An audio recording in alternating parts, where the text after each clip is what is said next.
Hi viewers, welcome to our channel. ప్రస్తుతం మనతో ఉన్నారు హైకోర్టు అడ్వకేట్ అలాగే పొలిటికల్ అనలిస్ట్ హనుమత్ ప్రసాద్ గారు. నమస్తే సార్. సార్, రీసెంట్గా ఢిల్లీలో ఒక సుప్రీంకోర్టు జడ్జి గారి యొక్క నివాసంలో అగ్ని ప్రమాదం ఆర్పడానికి వెళ్ళినటువంటి ఫైర్ ఇంజిన్ వాళ్ళు గమనించినటువంటి అంశం నోట్ల కట్టలు. ఏం సార్ అసలు ఈ అంశాన్ని ఎలా చూడాలి? యాజ్ ఏ లా పరంగా ఎటువంటి యాక్షన్స్ ఫర్దర్గా దీని మీద ఉండే అవకాశం ఉంది అంటే ఏం చెప్తారు సార్? అత్యంత బాధపడాల్సిన విషయం ఏంటంటే లోక స్థానంలో పనిచేసే విద్యార్థులు అంతంత డబ్బు దొరకడం అనేది చాలా ఆశ్చర్యకరమైన విషయం. అంటే ఏంటి తిరుపతి ఎలా అందిస్తున్నారా అనేటువంటి డౌట్ సామాన్య ప్రజలకు కలుగుతున్నారు. ఈరోజు అంతకుముందు ఎంత వస్తాయి ఆయన జీతం తప్ప కట్టడం వాదించేటప్పుడు మనకి ఏదైనా వస్తుంది. కేవలం ఏంటంటే న్యాయ వ్యవస్థలో జవాబుదారీతనం లేదండి. హైకోర్టు జడ్జెస్కి వచ్చేటప్పటికి జవాబుదారీతనం అనేది లేదు వాళ్ళకి. ఎందుకంటే వాళ్ళు ఏం చేసినా కూడా ఎవరు మాట్లాడడానికి లేదు.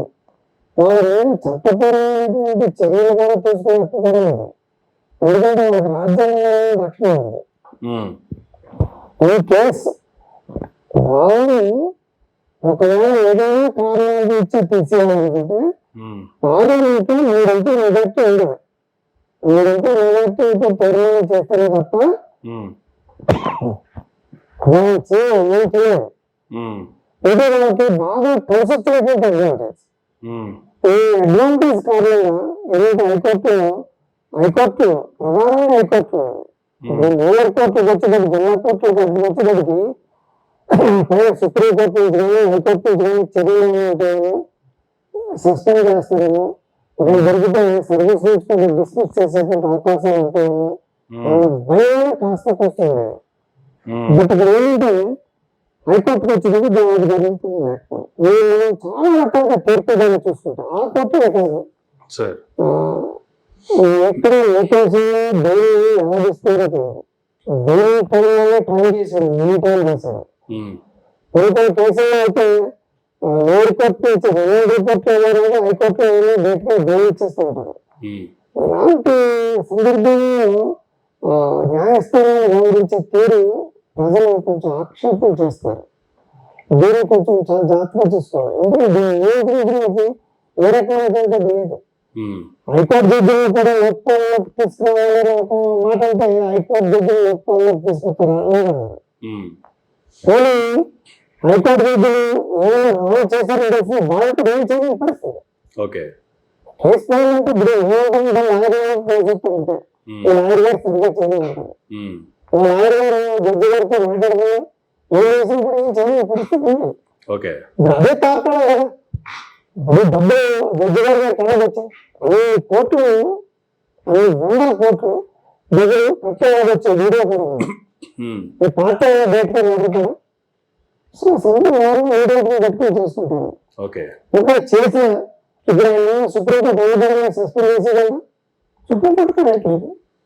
అంటే ఎందుకని ఇప్పుడు జనరల్ గా మీరు అలహాబాద్ కోర్టు నుంచి వచ్చారు కదా, మరలా మీరు అలహాబాద్కి వెళ్ళిపోండి అని చెప్పి ఇక్కడి నుంచి అక్కడికి ట్రాన్స్ఫర్ చేయడానికి గల కారణం ఏంటి? దాన్ని చేయాలంటే చట్టంలో ప్రత్యేకంగా రాజ్యాంగ రక్షణ పార్లమెంట్ లో 3 మెజార్టీ బట్టి చేయడానికి వీల్లేదు. అదే జిల్లా విద్యార్థులు గర్భండి 2 నిమిషాలు విద్యార్థికి సస్పెండ్ అయిపోయింది ఆయన. వాళ్ళకి అది అడ్వాంటేజ్ చేస్తారు. ఫస్ట్ ఏంటంటే హైకోర్టు జడ్జిలకు వచ్చేటప్పటికి వాళ్ళందరూ నామినేటెడ్ పోస్టులు. ఏంటంటే రాజకీయంగా ఎవరైతే అనుకూలంగా ఉంటారో వాళ్ళ పేరు సిఫార్సు చేస్తారు రాష్ట్ర ప్రభుత్వం. ఏమంటుందంటే ఒక 2 జడ్జిల పోస్టులు ఖాళీగా ఉంటే ఒక హైకోర్టులో రాష్ట్ర అధికారులు రాస్తారు. ఒక 2,000 లిస్ట్ కరెక్ట్ గా కలిసి వాళ్ళని బాగా సబ్జెక్ట్ ఉన్నారో పంపాలి. వాళ్ళు బాగా సబ్జెక్ట్ అయ్యేవాళ్ళు కూడా వాళ్ళ కార్యకర్తలు ఉంటారు. వాళ్ళ కార్యకర్తల పేర్లు ఉంటాయి. వాళ్ళకి మాకు కావాల్సింది మనకి వరకు ఆ కేసు సాధించేవాడు ఈరోజు సరిగ్గా హైకోర్టు జడ్జి అయిపోతాడు. దాంట్లో హైకోర్టు జడ్జి అయ్యాక వాళ్ళకు ఏదో రకంగా రుణం తెచ్చుకోవాలి కాబట్టి ఇలా పెద్ద వాళ్ళ కేసులు వచ్చేటప్పుడు ఉదాహరణగా వ్యవహరించారు. కాబట్టి పక్కన పెట్టి సొంతంగా డిస్కషన్ పవర్ తోటి చేసేయడం ఇలాంటివన్నీ జరుగుతున్నాయి. ఇవేంటంటే న్యాయ వ్యవస్థను అపహాస్యం పాలు చేసే విధంగా ఉంటాయి న్యాయస్థానం అనేది. ప్రజలు వీళ్ళకి బాగా తప్పదు. ఎందుకంటే రాజకీయ నాయకులు నాయకులు చేసేటువంటి పద్ధతి కోర్టులో మారు. సుప్రీంకోర్టులో అయినా సరే వారసత్వంగా జడ్జిలు కొడుకు జడ్జిలే అవకాశం. ఓకే. సో ఇదెక్కడ మెరిట్ ఉన్న వాడికి నిజంగా అవ్వట్లేదు, మెరిట్ ఉన్నవాడు జడ్జి కింద అవ్వట్లేదు. అక్కడ రాజకీయంగా పలుకుబడి ఇది అక్కడ ముఖ్యమంత్రి కావాల్సి వస్తే పేరు పైకి వెళ్ళిపోతుంది. ఓకే. సో ఇది కొంచెం మారాలి ప్రక్రియ. ఇక్కడ ఇదేమే కాదు, జిల్లా స్థాయి కోర్టులోకి వచ్చినప్పుడు ప్రభుత్వ పబ్లిక్ ప్రాసిక్యూటర్లు గవర్నమెంట్ అందరూ కూడా ప్రభుత్వం నియమిస్తుంది. ప్రభుత్వం నియమించేటప్పుడు ఏంటంటే వీడు ప్యానల్లో ఉండాలి, జిల్లా జడ్జి గారి ప్యానల్లో పేరు ఉండాలి. ఓకే. ఈ పేర్లు ఎవరంటే అక్కడ బార్ ప్రెసిడెంట్లు వాళ్ళు ఉంటారు, రాజకీయ నాయకులు ఎవరైతే చెప్పారో వాళ్ళ పేర్లు అక్కడికి వెళ్తాయి. మామూలుగా ఎవరైనా ఇచ్చుకోవాలి కుదరదు. ఇప్పుడు జిల్లా నుంచి కలిస్తే ఎవరు బాగా చేస్తే ఎవరు బాగా చేయట్లేదు ఆయన 2-3 సంవత్సరాలు 2 సంవత్సరాలు నేను చూడలేరు కదా. బార్లు వెళ్తారు, వాళ్ళ పేర్లు 4 పేర్లు బాగా ఇస్తారు. బార్లు వచ్చిన ఎవరికైతే పొలిటికల్ ఉంటే వాళ్ళు అక్కడ వచ్చేటప్పటికి సరే జిల్లా జడ్జి గారు టేబుల్ మీదకి వెళ్తే పేపర్ అడుగుతారు పేర్లు జిల్లా జడ్జి నాకు గవర్నమెంట్ నియమించుకోవాలి గవర్నమెంట్. అలా ఏం చేస్తారంటే జిల్లా జడ్జి గారు ఎవరో లిస్ట్ అక్కడికి పంపిస్తారు. ఇందులో పార్టీ ఈరోజు చాలా వరకు కేసుల్లో ప్రభుత్వం ఓడిపోతూ ఉందండి. కారణం ఏంటంటే ఇటు పోలీస్ కేసుల్లో కానీ ఇటు సివిల్ కేసుల్లో కానీ ప్రభుత్వం ఓడిపోతూ ఉండడం కారణం ఏంటంటే క్వాలిటీ అనేటువంటి వ్యక్తిని నామినేటెడ్ పోస్ట్ లో నియమిస్తారు, మెరిట్ ప్రకారం కాకుండా. సో ఇదే ఇక్కడ హైకోర్టులో కూడా అదే పరిస్థితి. హైకోర్టులో ఏం చేయరు. ఇప్పుడు ఇక్కడ పబ్లిక్ ప్రాసిక్యూటర్ 3 సంవత్సరాలు అయిపోతుంది. అక్కడ అలా కాదు కదా, ఎవరు కోర్టు ఇచ్చిన తీర్పు గురించి బహిరంగంగా వ్యాఖ్యానించకూడదు, జడ్జి గురించి మాట్లాడకూడదు, ఏం మాట్లాడినది కంటెంట్ రిపోర్ట్ కూడా వస్తుంది. మీరు ఏ రకాల రిస్ట్రిక్షన్స్ పెట్టి ఇంటికి ఏం చేసినా కూడా ఎవరు మాట్లాడతారు. అంటే న్యాయమూర్తులకి జవాబుదారీతనం ఉండాలి, అకౌంటబిలిటీ ఉండాలి. అకౌంటబిలిటీ లేకపోతే ఇలాంటివి వస్తుంటాయి. ఇక్కడి నుంచి రాజ్యాంగం ప్రత్యేకంగా తయారు చేసి న్యాయమూర్తులకు జవాబుదారీతనం ఇది ఎప్పటి నుంచో అనుకున్నాను. జ్యుడిషియల్ అకౌంటబిలిటీ ఉండాలి, జవాబుదారీతనం ఉండాలి. జవాబుదారీతనం లేకపోతే క్వాలిటీ ఉండే తీర్పు రావు. నచ్చిన వ్యక్తి నచ్చినట్లు చేస్తారు. ఒక మామూలు వ్యక్తికి అయితే అది దేవుడు రావడానికి చాలా టైం పడుతుంది. అదే ఒక మంచి పవర్ఫుల్ క్యాండిడేట్ వెళ్ళాడు అనుకోండి, రాజకీయంగా ఉన్నోడికి 2 కోట్లు లేకపోతే 10 కోట్లు సంగతి తీసుకుంటాడు. ఇది జరుగుతున్నటువంటి పరిస్థితి. అంటే డబ్బులు ఖర్చు పెడితే వాళ్ళు అంత వస్తుందని భావన అనుకుంది. వాళ్ళు అడుగుతున్నారు మమ్మల్ని, మా క్లయింట్లు అడుగుతున్నారు ఏమనంటే ఏమన్నా కేసులో ఆయనకి టక్మని వచ్చేసిందండి, బెయిల్ మన దాంట్లో ఎటువంటి రావట్లేదు. ఇప్పుడు ఏమని చెప్పాలా, వాళ్ళు అనుకుంటాం బ్యాక్గ్రౌండ్ ఉందా మంత్రి ఇవన్నీ చెప్పుకోవాలి, తీరా చేసి లాయర్ల మీద పడుతుంది. ఇటువంటి వ్యవస్థకి చెప్పాలి. ఇది ఈయన ఇంట్లో జరిగిన కూడా ఉంది. ఇలాంటివి చాలా మంది జడ్జిలలో కూడా ఉండొచ్చు. అందరూ అంటున్నారు, చాలా మంది అంటే 3 గంటలు అందరూ నేర్చుకుని ఉండొచ్చు. ఒకరికి ఇలాగ సంపాదించే వాళ్ళు కూడా ఉండొచ్చు కదా.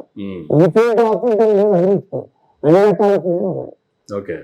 అందులో దాన్ని ఎవరో పట్టుకోలేడు, ఏసీబీలను రైడ్ చేయలేదు, మళ్ళీ హైకోర్టు పర్మిషన్ తీసుకోవాలి. తీసుకున్నా ఏమైతుందో తెలుసు, పార్లమెంట్లో 3 గంటలు లేకపోతే కానీ ఏం అవ్వదు. సో ఫస్ట్ ఏంటంటే న్యాయ వ్యవస్థ తీరుతెన్నులు మారాలి, లేకపోతే ప్రజలకి ఏ రకంగా న్యాయం చేస్తారు ఇప్పటికీ అడుగుతున్నారు. సోషల్ మీడియా చూస్తుంటే అలాగే హైకోర్టు వాళ్ళు కూడా మీకు దేవుడు మా దగ్గరికి ఏం చేస్తారు, ఎక్కడి నుంచి వెళ్ళి మాకు అనవసరం అని చెప్పి అలాగే మార్పులు కూడా వాళ్ళు సీజన్ లెటర్ రాసినట్టుగా తెలిసి మాకెందుకు అలా క్యాండిడేట్. అంటే ఇక్కడ సుప్రీంకోర్టు ఏమో అడ్డు పంపించాలనుకుంటుంది, అక్కడ అలహాబాద్ కోర్టు ఏమో మాకెందుకు అనేటువంటి క్వశ్చన్ చేస్తుంది. ఇప్పుడు ఎవరు దాని మీద యాక్షన్ తీసుకోవాలి? దాని మీద ఎంక్వైరీ జరుగుతుందండి. ఎల్కేజీ వరకు వేయగలరు. ఓకే. దాని మీద ఎక్స్ప్లెనేషన్ చెప్పమని అంటారు.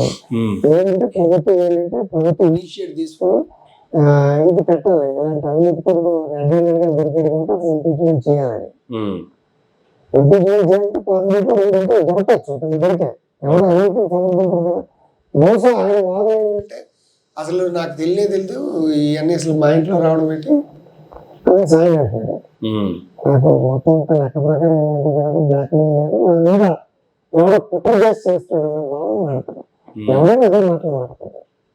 కుట్ర చేయాల్సిన అవసరం ఏంటో ఆల్రెడీ ఇల్లు తగలడిపోతుంటే ఇల్లు ఆత్మహత్యలు డబ్బు చదువులు పట్టుకుని అందరూ పడేసి ఆడుతారా అది కాదు కదా. ఒకవేళ వేరే పదవి అందరికీ లేదు. సో ఇన్ కేసు ఎంక్వైరీ పూర్తి అయిపోయి అది అతందే అని చెప్పి ఇప్పుడు ఉన్నటువంటి అలిగేషన్ ప్రూవ్ అయితే ఆ తర్వాత ఎటువంటి యాక్షన్ తీసుకున్నాం? పార్లమెంట్ లో మీరు మెజార్టీ రాకపోతే కానీ ఫోన్ చేయలేదు. నాకు ఏ రకమైనటువంటి బాధ్యత నాకు చెప్తుందని సుప్రీంకోర్టు ప్రధాన న్యాయమూర్తి, హైకోర్టు ప్రధాన న్యాయమూర్తి లెటర్ రాశారు. ఏ రకంగా బాధ్యత లేకుండా అది ఉంటాయి. అంత నుంచి సస్పెండ్ చేసేటువంటి రైట్ లేదు. ఓకే. సుప్రీంకోర్టు కొన్ని సందర్భంలో తీసుకొచ్చింది, చెప్పింది. హైకోర్టు కోర్టు సబార్డినేట్ ఏం కాదని, అదే రాజ్యాంగ కోర్టు. ఓకే. ఇక్కడ దీని ప్రకారం చూసుకోవాలి. ఇప్పుడు ఏమైందంటే ప్రభుత్వం కేంద్ర ప్రభుత్వం వస్తుంటే ప్రతిపక్షంలో ఉంటుంది, అందువల్ల అది దొరికితే దొరకకుండా సేవ్ అయిపోతున్నాం. ఓకే. సో ఇలాంటిది లోపల పరిధిలోకి జడ్జిలు అన్నింటినీ కూడా తీసుకొచ్చినప్పుడు మాత్రమే న్యాయం జరిపి లేక ప్రత్యేక చట్టం కావాలి. దీన్ని జవాబుదారీ కలిగి ఉండాలి. ఫస్ట్ ఏంటంటే రాజకీయాలకు ఉపయోగించేటువంటి పద్ధతిని తప్పించాలి. హైకోర్టు న్యాయమూర్తుల్ని రాజకీయ నాయకులకి సుప్రీంకోర్టు రాయడం, వీళ్ళేమో హైకోర్టు న్యాయమూర్తులు కొంతమంది వీళ్ళు బాగా చేస్తున్నారని పొందడం. ఎవరు బాగా చేస్తారు? ఆ పార్టీ కార్యకర్తలు తీసుకొచ్చి ఇష్టపడించే హైకోర్టు జడ్జి చేయాలంటే ఇంకా అభివృద్ధి. కొంతవరకు పనిచేసినాడు అదే కోర్టులో పనిచేసినాడు, అదే కోర్టులో పనిచేసినాడు, అదే కోర్టులో జడ్జికం అయిపోతాడు. జడ్జికం అయిపోతాడు అందరూ ఇంటిమేషన్ ఉంటుంది కదా, అక్కడ ఆయన ఇంటిమేషన్ ఉంటుంది, ఆస్కారం ఏమంటున్నారు. ఓకే. అందరూ అలాగే ఉంటారు. ఆస్కారం ఉంది, జరగడానికి ఆస్కారం ఉంది, మరి వేరే ప్రాంతాలు లేకుండా. సో ఇలాంటి విషయంలో జాగ్రత్త. Okay, right sir. Thank you అండి, thank you very much sir. ఇదండి యశ్వంత్ వర్మ గారికి సంబంధించి ఆయన మీద వచ్చినటువంటి అలిగేషన్స్ సంబంధించి హైకోర్టు అడ్వకేట్ హనుమత్ ప్రసాద్ గారు ఇచ్చినటువంటి వివరణ. ఇది నాటి మరో గంటలు మళ్ళీ కలుద్దాం. చూస్తున్నానండి మైరా మీడియా.